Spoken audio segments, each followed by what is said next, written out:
সুপ্রিয় দর্শক, মোহনা ডিজিটালে আপনাদেরকে স্বাগতম। আমি মোহাম্মদ রিয়াজউদ্দিন আপনাদের সাথে আছি। আমি এই মুহূর্তে রয়েছি যে কক্সবাজার চট্টগ্রাম যে মহাসড়ক আরকান রোড, সেই আরকান সড়কে আমরা ইতিমধ্যে জানেন ঈদের দিন আসলে এখানে দুর্ঘটনায় নিহত হয়েছেন 5 জন এবং ঈদের দ্বিতীয় দিন একজন নিহত হয়েছেন এবং ঈদের তৃতীয় দিন এই মুহূর্তে রোগী যারা আহত হয়েছেন তারা মেডিকেলে ভর্তি রয়েছেন এমনটা আমরা জানতে পেরেছি। এই এই যেই এই মুহূর্তে দেখছেন এখানে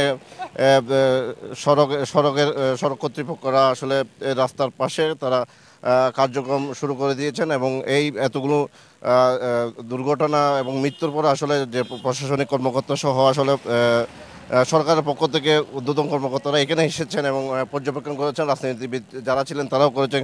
আমরা দেখেছি আসলে গতকালকে সামাজিক সংগঠন সহ বিভিন্ন রাজনৈতিক সংগঠন এখানে আসলে যে মানববন্ধন করেছেন, যেহেতু বারবারই এই যে সড়কটাতে আসলে বিভিন্ন ধরনের দুর্ঘটনা হচ্ছে এবং এই দুর্ঘটনা আসলে দীর্ঘদিন ধরে এবং সবাই মানববন্ধনে আসলে তারা বলতে চাচ্ছেন যদি এই সড়ককে যদি 4 লাইন উন্নীত করা না হয় আসলে এই দুর্ঘটনা কখনো কমানো সম্ভব না। তারপরেও এই যে সহজের পক্ষ থেকে যে কার্যক্রম নিয়েছেন এখানে তারা স্পিড ব্রেকার বসিয়েছেন, আমরা দেখতে পেয়েছি আসলে সেই স্পিড ব্রেকার আসলে কতটুকু এই যে মৃত্যু ঝুঁকি কতটা কমাতে পারে এবং যে দুর্ঘটনাগুলো আমরা আসলে দেখতে পাচ্ছি দিনের পর দিন বাড়ছে, সেই বিষয়গুলো নিয়ে একটু কথা বলার চেষ্টা করবো। এখানে সড়কের সহকারী প্রকৌশলী রয়েছেন, আমরা একটু তার সাথে কথা বলবো। একটু জানতে চাই আসলে এই যে আমরা কী পরিমাণ স্পিড ব্রেকার দিয়েছেন এবং আসলে সতর্কতার জন্য কি ব্যবস্থা নিয়েছেন যদি একটু বলতেন।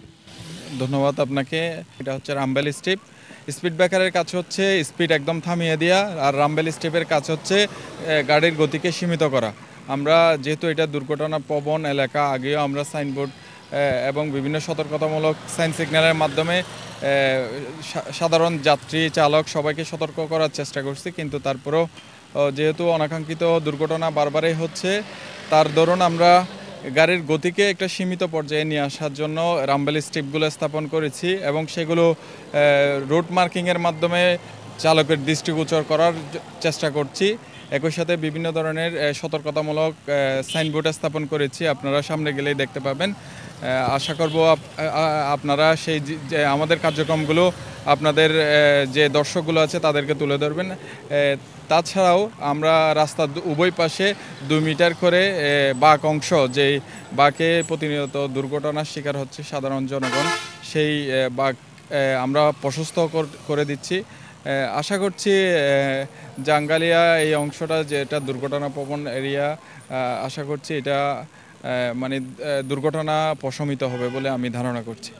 আমরা দেখতে পেলাম এখানে রাস্তার পাশে যে মাটিগুলো আসলে দেওয়া হচ্ছে, আমরা তো সামনে তো আসলে বৃষ্টি সময় আসছে, বৃষ্টি হবে, তাহলে এই বৃষ্টি হলে তো এই যে মাটিগুলো রাস্তায় চলে আসলে তখন গাড়ির যে গতি থামানো বা ব্রেক এটা অনেক সময় হবে না, তাও তো দুর্ঘটনার প্রবণতা থেকে যায়। আসলে এই বিষয়গুলোকে আপনারা কার্যক্রম কি উদ্যোগ গ্রহণ করেছেন এগুলো নিয়ে?